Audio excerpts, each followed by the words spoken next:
L'archange Michel met en garde contre quelque chose que la plupart des catholiques n'ont jamais entendu. Un secret spirituel lié à la nuit de Noël et au repas que vous préparez pour votre famille. Aujourd'hui, vous allez découvrir quels sont les 5 animaux qu'aucun catholique ne devrait blesser ou tuer, et encore moins cibler de cruauté ou de mort lors du repas de Noël, et ce qui se passe spirituellement quand quelqu'un le fait. La raison spirituelle derrière chacun d'eux vous donnera la chair de poule. Si vous avez déjà blessé ou tué l'un de ces animaux sans le savoir, peut-être même en préparant le repas de famille, pas de panique. Je vais vous montrer exactement quoi faire pour réparer spirituellement cette erreur. Mais si vous continuez à le faire après avoir connu la vérité, surtout en des temps saints comme Noël, les conséquences spirituelles peuvent être très graves. Arrêtez tout maintenant. Désactivez les notifications de votre téléphone, car ce que vous allez découvrir dans les prochaines minutes est un enseignement gardé par la tradition de l'Église sous la vigilance de celui qui est appelé le prince des milices célestes, l'archange Michel. Ce sont des vérités qui viennent directement des Saintes Écritures, des pères de l'Église, de la tradition catholique millénaire et d'expériences mystiques de saints profondément dévots de Saint Michel, mais qui ont été oubliés au fil des siècles. Et aujourd'hui, vous allez redécouvrir un trésor spirituel qui peut protéger votre famille, votre maison, votre table, la nuit où vous vous réunissez et votre vie entière d'attaques spirituelles que vous n'imaginez même pas. Avez-vous déjà remarqué que certaines personnes semblent vivre sous des malédictions constantes, des maladies qui ne guérissent pas, des problèmes financiers qui ne se résolvent pas, des relations qui ne prospèrent pas, une sensation de poids spirituel qui ne disparaît pas? La tradition spirituelle liée à l'archange Michel montre que beaucoup de ces situations trouvent leur origine dans des offenses contre la création de Dieu que les gens commettent sans le savoir, y compris les jours saints. Et blesser ou tuer certains animaux spécifiques, des créatures que Dieu a placées sur terre avec des desseins spirituels définis et que Michel aide à protéger dans l'ordre de la création, peut ouvrir des portes de malédiction sur une famille entière pendant des générations, surtout lorsque cela se produit précisément en des temps de bénédiction, autour de la table qui devrait être une nuit de paix, de réconciliation et d'harmonie avec toute la création. Mais avant de parler de ces animaux, nous devons comprendre le fondement spirituel de tout cela qui se trouve dans la Bible elle-même et que de nombreux catholiques ignorent tout simplement.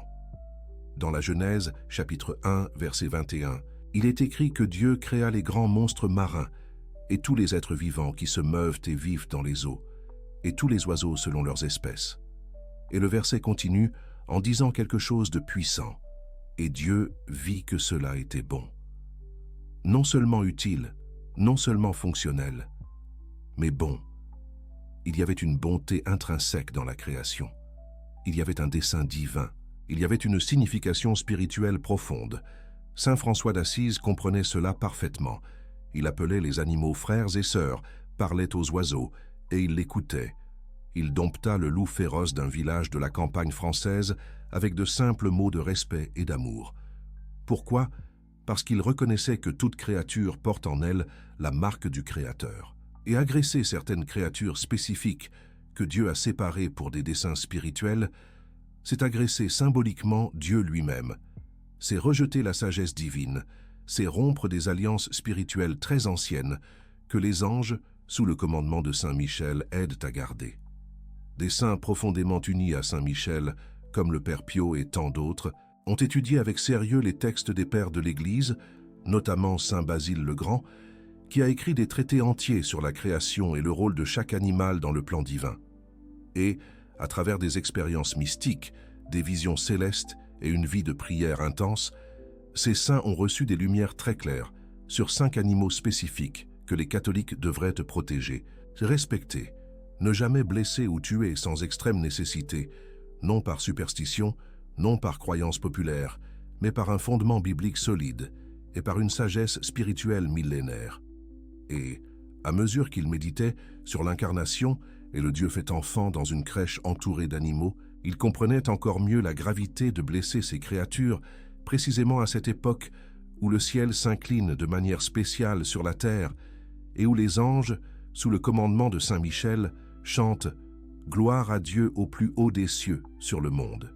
Et il y a plus. L'expérience spirituelle de l'Église témoigne de cas concrets de personnes qui ont blessé ou tué ces animaux et ont subi des conséquences spirituelles terribles, non comme un châtiment direct de Dieu, mais comme une conséquence naturelle de la rupture des lois spirituelles établies depuis la création du monde, lois que les anges aident à garder. Dans beaucoup de ces cas, c'est comme si l'archange Michel lui-même permettait que la conscience reste inquiète, perturbée, pour que la personne se réveille et réalise qu'elle touche à des réalités spirituelles sérieuses. C'est comme quelqu'un qui ignore la loi de la gravité et saute d'un immeuble. Dieu n'a pas besoin de punir. La loi naturelle elle-même se charge de produire le résultat. Il en va de même dans le monde spirituel. Il existe des lois, et les enfreindre entraîne des conséquences inévitables. Alors, si vous voulez protéger spirituellement votre famille, si vous voulez éviter les malédictions générationnelles, si vous voulez vivre sous la pleine bénédiction de Dieu, sans blocages invisibles, surtout autour de la table où tous se réunissent, vous devez connaître ces 5 animaux sacrés que l'archange Michel avertit de ne pas blesser ou traiter avec cruauté. Et, si vous en avez déjà tué un par le passé, vous devez savoir exactement comment faire réparation spirituelle avant que les conséquences ne s'aggravent. La tradition, éclairée par la mission de Saint Michel et les enseignements de saints comme le Père Pio, indique le chemin, et aujourd'hui vous allez apprendre. Commentez maintenant ci-dessous. Saint Michel Archange, enseigne-moi à respecter la création de Dieu. Lorsque vous écrivez cela, vous ne faites pas qu'un simple commentaire. Vous faites une prière, une demande de protection, un engagement spirituel à vivre en harmonie avec toutes les créatures que Dieu a créées et à vivre cette nuit comme une véritable nuit de paix et non de violence contre la création.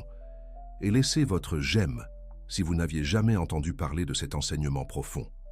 Si vous n'êtes pas encore abonné à la chaîne, abonnez-vous maintenant et activez la clochette. Car ici sont révélés des mystères spirituels que la plupart des catholiques ignorent complètement, toujours à la lumière de la mission de l'archange Michel et de la tradition de l'Église. Respirez profondément maintenant. Préparez votre cœur, car vous êtes sur le point de découvrir des vérités que des saints mystiques ont mis des décennies à comprendre pleinement, qu'ils ont reçues par des révélations intérieures sous la protection de Saint Michel et qu'ils ont gardées comme un trésor sacré, ne les partageant qu'avec ceux qui se montraient spirituellement prêts. Et aujourd'hui, vous êtes l'un de ces élus. Aujourd'hui, vous entrez dans le cercle de ceux qui connaissent les mystères les plus profonds de la relation entre l'homme, les anges et la création divine.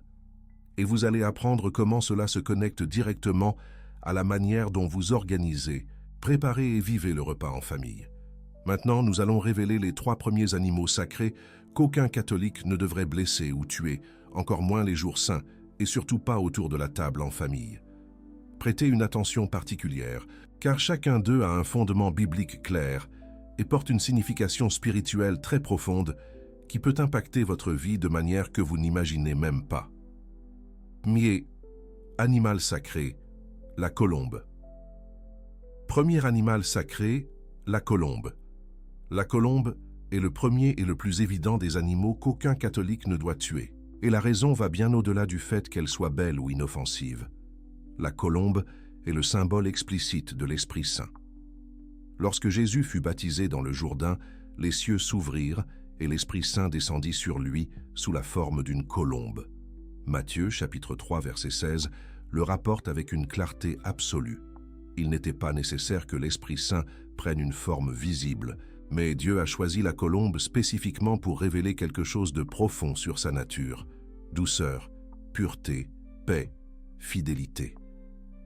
Beaucoup de saints et de directeurs spirituels, à la lumière de la mission de l'archange Michel, expliquent que, lorsque quelqu'un tue une colombe, surtout de manière intentionnelle et sans nécessité, il commet une offense symbolique très grave contre l'Esprit Saint. Non pas que l'Esprit Saint soit littéralement blessé, mais sur le plan spirituel invisible, un blocage s'établit.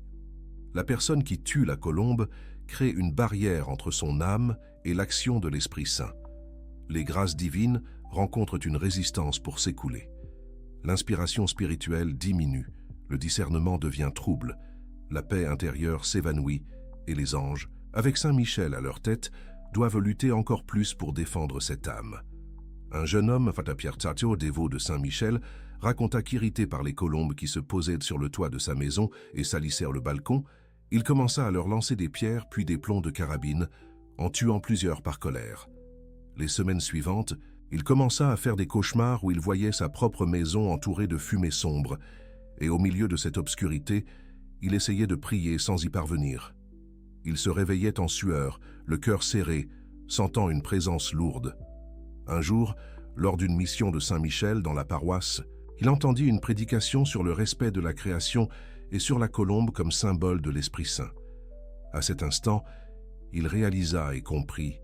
Il avait blessé un symbole de paix. Il chercha un prêtre, se confessa avec sincérité, demanda l'intercession de Saint-Michel et s'engagea à ne plus jamais maltraiter ces oiseaux. Il fit une réparation concrète, en aidant une œuvre qui s'occupait d'animaux blessés. Peu à peu, l'oppression disparut, les cauchemars cessèrent, et la paix revint dans son cœur et dans sa maison.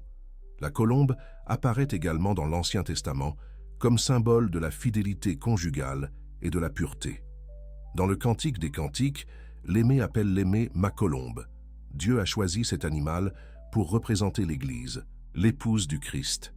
Tuer une colombe, par conséquent, c'est agresser symboliquement l'Église catholique elle-même. C'est rejeter la pureté que Dieu désire pour son peuple. C'est blesser un signe que les anges protègent avec zèle. Et il y a un détail que peu de gens connaissent. Les colombes sont monogames. Elles choisissent un partenaire pour la vie entière.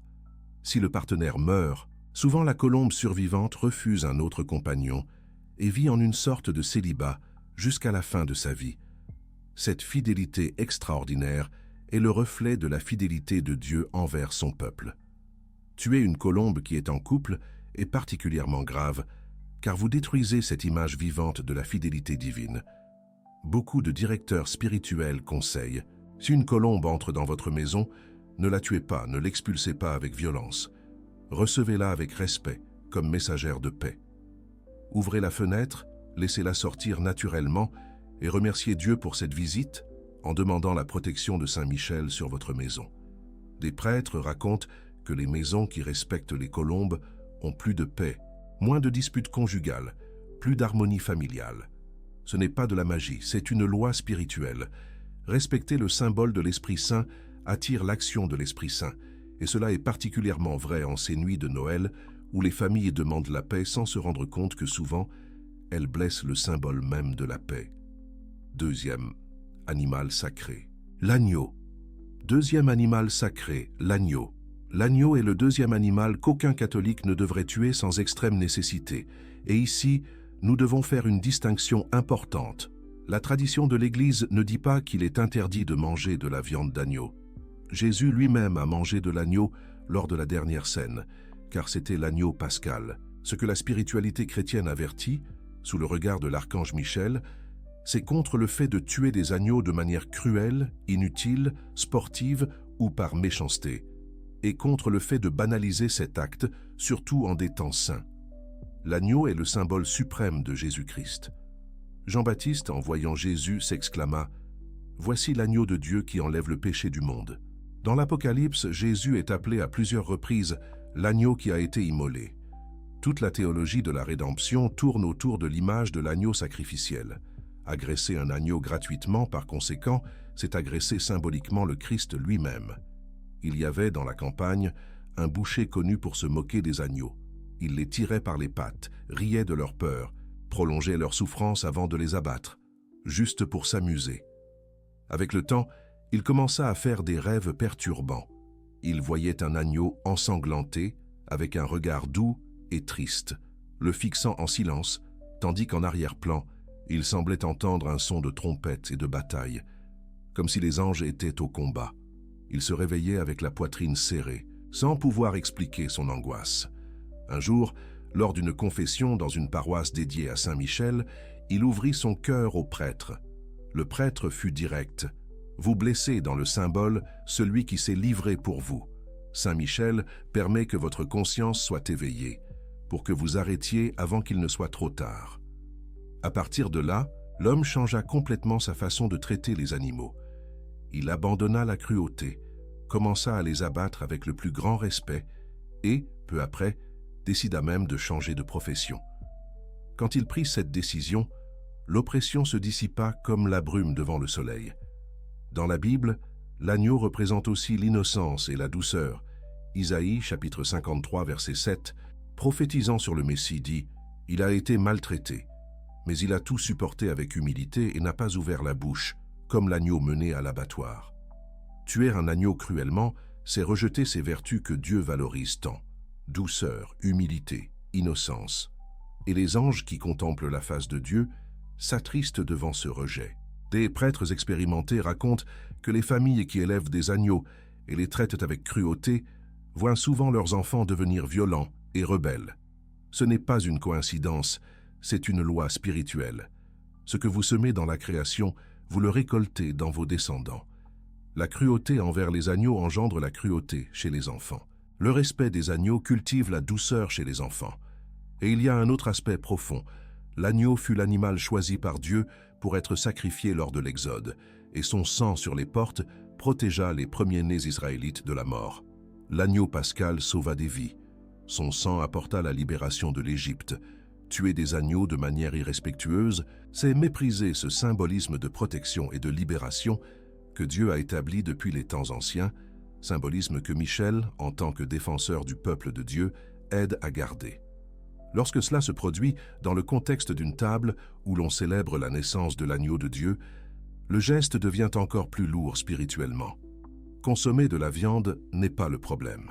Le problème est de faire de l'agneau un simple objet de plaisir, de moquerie ou de violence, précisément la nuit où l'on se souvient du Dieu doux et humble qui s'est fait enfant par amour, tandis que les anges, sous la direction de Saint Michel, proclament la paix à ceux qui accueillent ce mystère avec révérence. Troisième animal sacré, le serpent non venimeux. Troisième animal sacré, le serpent non venimeux. Cet animal surprend beaucoup de monde. Comment ça, je ne peux pas tuer un serpent? Calmez-vous, nous allons comprendre en profondeur. La sagesse chrétienne fait une distinction cruciale. Les serpents venimeux, qui représentent un danger réel, peuvent et doivent être éliminés pour la protection de la vie humaine. Mais les serpents non venimeux, ceux qui n'offrent aucun risque, ceux qui en fait aident à contrôler les nuisibles, ceux-là ne devraient pas être tués par les catholiques. Pourquoi? Parce que dans la Bible, le serpent a un double symbolisme. Oui, le serpent dans l'Éden a représenté la tentation et le péché. Mais dans les Nombres, chapitre 21, versets 8 et 9, Dieu ordonna à Moïse de faire un serpent de bronze et de le placer sur une perche. Et toute personne mordue par des serpents venimeux qui regarderait le serpent de bronze serait guérie. Jésus lui-même utilisa cet épisode comme préfiguration de sa crucifixion, dans Jean chapitre 3, verset 14. Comme Moïse éleva le serpent dans le désert, de même il faut que le Fils de l'homme soit élevé. Le serpent de bronze représentait la guérison, représentait le salut, représentait le Christ lui-même élevé sur la croix. Tuer des serpents non venimeux sans nécessité, par conséquent, c'est rejeter ce symbolisme profond de guérison et de salut que Dieu a établi. Un agriculteur, Michel Vallée, avait l'habitude de dire avec fierté qu'il tuait tout serpent qui apparaissait sur sa propriété.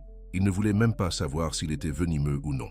« Ici, un serpent ne reste pas en vie », répétait-il. Pendant quelques années, il pensa qu'il nettoyait son terrain. Mais peu à peu, il remarqua que les rats commencèrent à apparaître en quantité effrayante. Ils envahissaient la grange, rongeaient les sacs de nourriture, laissaient des excréments partout, rendaient les animaux malades. Il acheta des poisons, des pièges, dépensa de l'argent, mais les rats semblaient se multiplier. Désespéré, il chercha un prêtre connu pour sa dévotion à Saint Michel. Il entendit de lui une phrase qu'il n'oublia jamais. « Vous avez détruit un équilibre que Dieu a placé dans la création. » Les serpents non venimeux étaient des alliés de Dieu dans le contrôle naturel des nuisibles. En les éliminant, vous avez ouvert la voie au chaos. Saint Michel combat le désordre. Mais quand vous insistez pour ignorer l'ordre de Dieu, il vous permet de voir les conséquences pour que vous appreniez. L'agriculteur changea d'attitude, commença à distinguer les serpents, cessa de tuer les inoffensifs et avec le temps, vit l'équilibre revenir, presque comme si la terre elle-même soupirait de soulagement. La tradition spirituelle le rappelle, Dieu ne crée rien d'inutile. Chaque créature a son rôle, tuer sans discernement et de l'arrogance humaine. c'est penser que vous savez mieux que Dieu ce qui devrait ou non exister.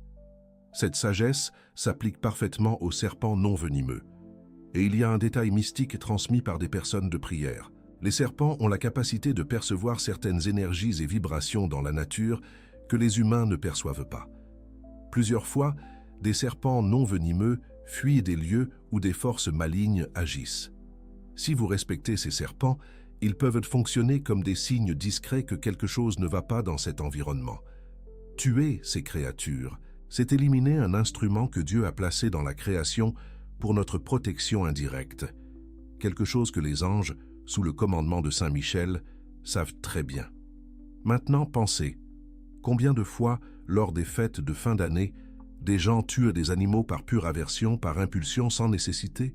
En agissant ainsi, ils ignorent qu'ils perturbent des équilibres spirituels et naturels que Dieu a établis et que les anges ont été envoyés pour garder.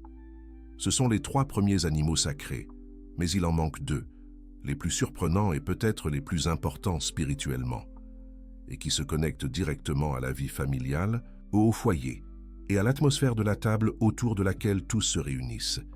Et avant de les révéler, j'ai besoin que vous fassiez quelque chose de crucial. Si vous découvrez des enseignements que vous n'avez jamais entendus, si vous avez des révélations sur des attitudes que vous devez changer envers les animaux, laissez votre j'aime maintenant et partagez cette vidéo. Des millions de catholiques blessent ou tuent ces animaux sans connaître les conséquences spirituelles. Vous pouvez être un instrument de Dieu et un coopérateur de l'archange Michel pour ouvrir les yeux spirituels de beaucoup de gens, surtout en ce temps où les familles se rapprochent davantage. Et dans les commentaires, écrivez « Saint Michel Archange, à partir d'aujourd'hui, je respecterai toute la création de Dieu. » Votre engagement public renforcera votre détermination spirituelle et encouragera d'autres catholiques qui découvrent également ces vérités.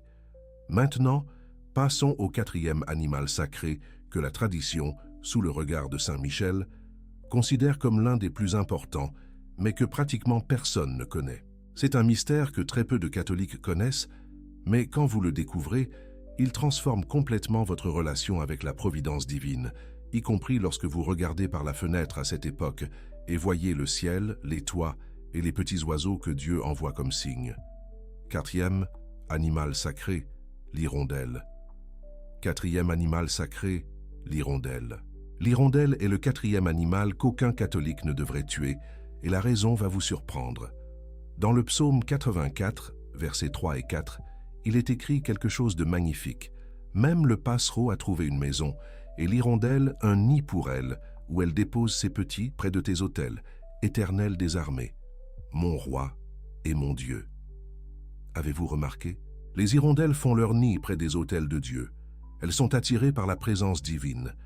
Elles recherchent la sainteté instinctivement. La spiritualité chrétienne enseigne que les hirondelles sont des oiseaux messagers de bons présages.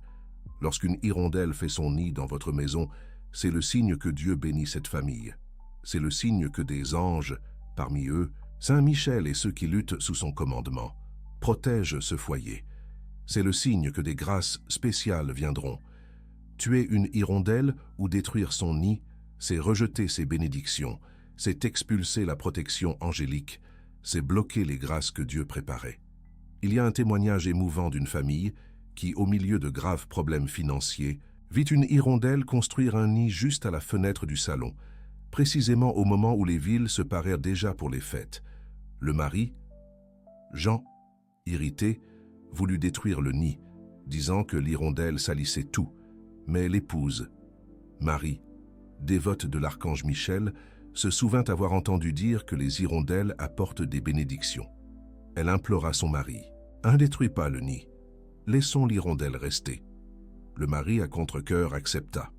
2 semaines plus tard, ils reçurent une proposition d'affaires complètement inattendue qui sauva leurs finances. Le mari, admiratif, commenta à son épouse, « C'est après que nous ayons laissé l'hirondelle rester. » Ils allèrent remercier Dieu et consacrèrent leur maison à Saint Michel, reconnaissant que ce petit oiseau avait été le signe que le ciel ne les avait pas abandonnés. Ils respectèrent le messager, et Dieu envoya la bénédiction. Les hirondelles ont aussi un comportement migratoire extraordinaire. Elles voyagent des milliers de kilomètres et retournent toujours au même endroit où elles sont nées. Cette fidélité au foyer, cette capacité à toujours retrouver le chemin du retour est le symbole de la fidélité que Dieu désire de ses enfants. Fidélité que les anges contemplent et protègent.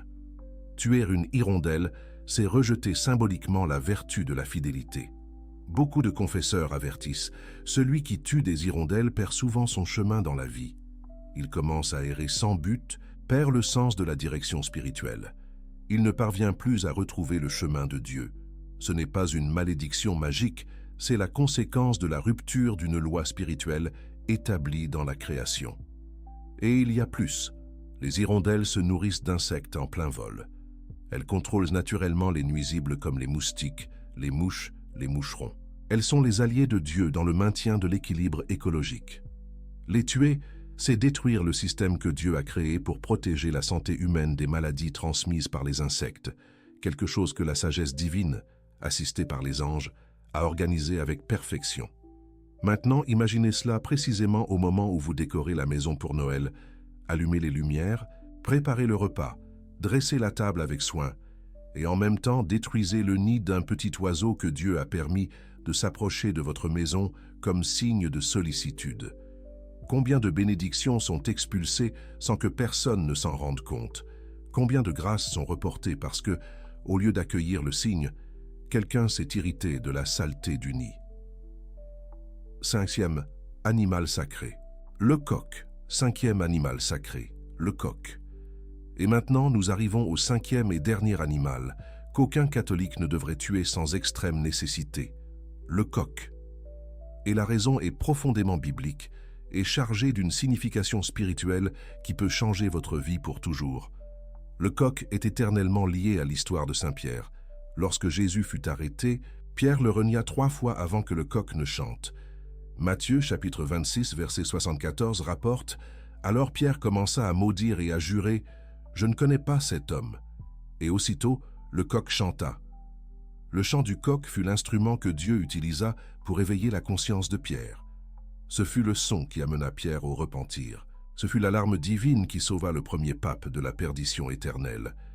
La tradition spirituelle, sous le regard de l'archange Michel, celui qui combat les ténèbres et éveille les consciences, enseigne que le coq représente la conscience éveillée, représente l'appel au repentir, représente l'opportunité de recommencer après la chute. Tuer un coq, surtout de manière cruelle ou sportive, c'est symboliquement rejeter ces opportunités de conversion que Dieu offre. Il y a des récits impressionnants d'hommes qui élevaient des coqs de combat et en tiraient profit, organisant des combats de coqs illégaux où les coqs luttaient jusqu'à la mort.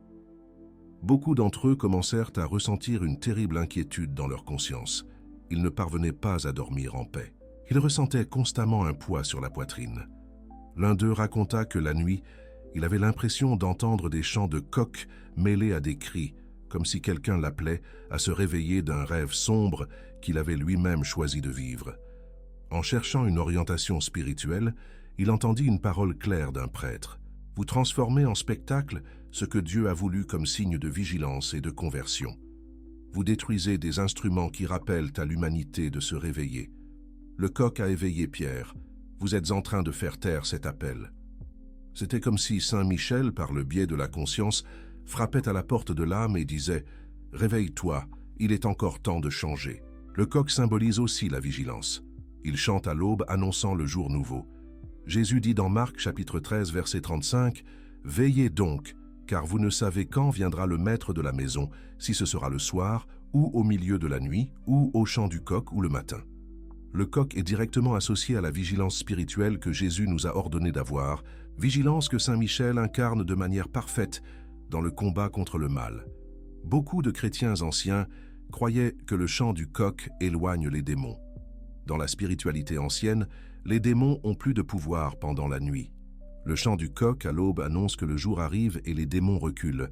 Les maisons qui ont des coqs à proximité bénéficient d'une sorte de protection spirituelle naturelle contre les attaques nocturnes, protection que les anges intensifient. Tuer des coqs, c'est éliminer cette protection et ouvrir des brèches aux activités démoniaques. À l'aube de Noël, tandis que beaucoup dorment après le repas, d'autres prient encore devant la crèche, et certains conversent à voix basse dans le salon.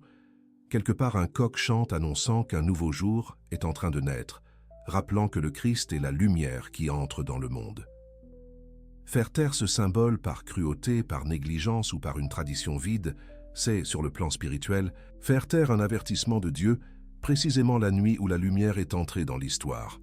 Un avertissement que saint Michel se réjouit de voir écouter lorsqu'il trouve des cœurs vigilants. Saint Jérôme, l'un des plus grands pères de l'Église, a beaucoup écrit sur le symbolisme du coq. Il disait que, de même que le coq annonce le jour physique, les prédicateurs de l'Église annoncent le jour spirituel du salut.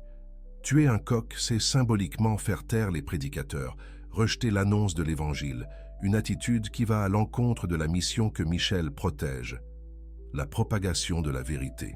Ce sont les 5 animaux sacrés dont la protection, la tradition chrétienne, à la lumière de la mission de l'archange Michel, nous rappelle: la colombe, l'agneau, le serpent non venimeux, l'hirondelle et le coq.